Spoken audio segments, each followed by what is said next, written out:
ഇപ്പോൾ ഉദ്ഘാടന ചടങ്ങിന് മുന്നോടിയായി BJPയുടെ പതാക പാർട്ടി ആസ്ഥാനത്ത് ഉയർത്തുകയാണ് അമിത്ഷാ. സംസ്ഥാന അധ്യക്ഷൻ രാജീവ് ചന്ദ്രശേഖർ ഒപ്പം പ്രകാശ് ജാവ്ദേക്കർ അടക്കമുള്ള ദേശീയ നേതാക്കളും ഒപ്പമുണ്ട്. അല്പസമയത്തിന് ഇപ്പോൾ BJP സംസ്ഥാന കാര്യാലയത്തിൽ BJP പതാക ഉയർത്തുന്ന ദൃശ്യങ്ങളാണ് ഇപ്പോൾ.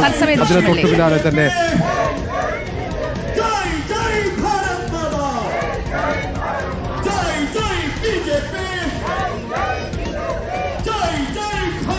പുതിയ ആസ്ഥാന മന്ദിരത്തിന് മുന്നിൽ പതാക ഉയർത്തിയിരിക്കുന്നു അമിത്ഷാ.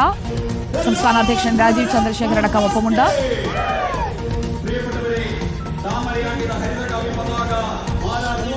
റോഷിപാൽ, കേരളത്തിലെ എല്ലാ പാർട്ടികളുടെയും ആസ്ഥാന മന്ദിരങ്ങൾ എടുത്തു നോക്കിയാൽ അതിൽ ഏറ്റവും വലിയ ആസ്ഥാന മന്ദിരമാണ്. അത് ഉദ്ഘാടനം ചെയ്യാൻ അമിത്ഷാ തന്നെ എത്തിയിരിക്കുന്നു, പതാക ഉയർത്തിയിരിക്കുന്നു. ഇനി ഉദ്ഘാടന ചടങ്ങിലേക്ക് കടക്കുകയല്ലേ?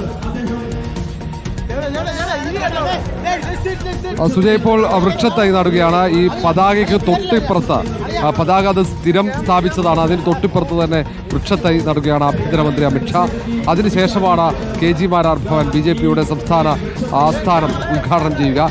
ഇപ്പോൾ നമ്മൾ കാണുന്നത് വൃക്ഷത്തൈ നടന്നതാണ്. സംസ്ഥാന നേതാക്കൾക്കൊപ്പം സംസ്ഥാന അധ്യക്ഷൻ രാജീവ് ചന്ദ്രശേഖർ ഉൾപ്പെടെയുള്ള നേതാക്കൾക്കൊപ്പം അമിത്ഷാ ഇപ്പോൾ വൃക്ഷത്തൈ നടുകയാണ്. ആദ്യം പതാക ഉയർത്തി, അതിന് ശേഷമാണ് ഇപ്പോൾ വൃക്ഷത്തൈ നടന്നത്. അതിനുശേഷം ഈ കെട്ടിടത്തിൻ്റെ ഉദ്ഘാടനമാണ്.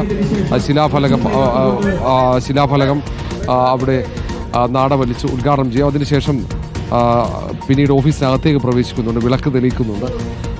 പിന്നീട് അവിടെ പ്രതിമ അനാച്ഛാദനം ചെയ്യും. അങ്ങനെ അതിനുശേഷം പ്രധാനപ്പെട്ട നേതാക്കളുമായി ആശയവിനിമയം നടത്തിയതിനു ശേഷമാണ് പുത്തരിക്കണ്ടത്തെ നേതൃസംഗമത്തിലേക്ക് അമിത്ഷാ പോവുക. ഇപ്പോൾ വൃക്ഷത്തൈ നടന്ന ദൃശ്യങ്ങളാണ്. അതിനുശേഷമാണ് ഈ കെട്ടിടത്തിൻ്റെ ഉദ്ഘാടനം നടക്കുക. ഇവിടെ വളരെ കുറച്ച് സമയം മാത്രമാണ് ഇവിടെ ഈ ചടങ്ങ് നടക്കുക. ലളിതമായ ചടങ്ങായിരിക്കുമെന്ന് നേരത്തെ തന്നെ അറിയിക്കുകയും ചെയ്തിരുന്നല്ലോ രാജീവ് ചന്ദ്രശേഖർ. തീർച്ചയായും ഈ ചടങ്ങ് ലളിതമായിരിക്കും. പക്ഷേ ഉത്കണ്ഠത്തെ പരിപാടിക്കാണ് ഏറ്റവും പ്രാധാന്യം, രാഷ്ട്രീയ പ്രാധാന്യവും. തദ്ദേശ തെരഞ്ഞെടുപ്പിന്റെ ഒരുക്കം. ഒരുപക്ഷെ സംസ്ഥാനത്ത് ആദ്യം തദ്ദേശ തെരഞ്ഞെടുപ്പ് പ്രചാരണത്തിന് തുടക്കമിടുന്നത് അത് BJP ആണെന്ന് പറയേണ്ടി വരും. അത്രയേറെ പ്രതീക്ഷ ഈ തവണത്തെ തദ്ദേശ തെരഞ്ഞെടുപ്പിൽ BJPക്കുണ്ട്. അത്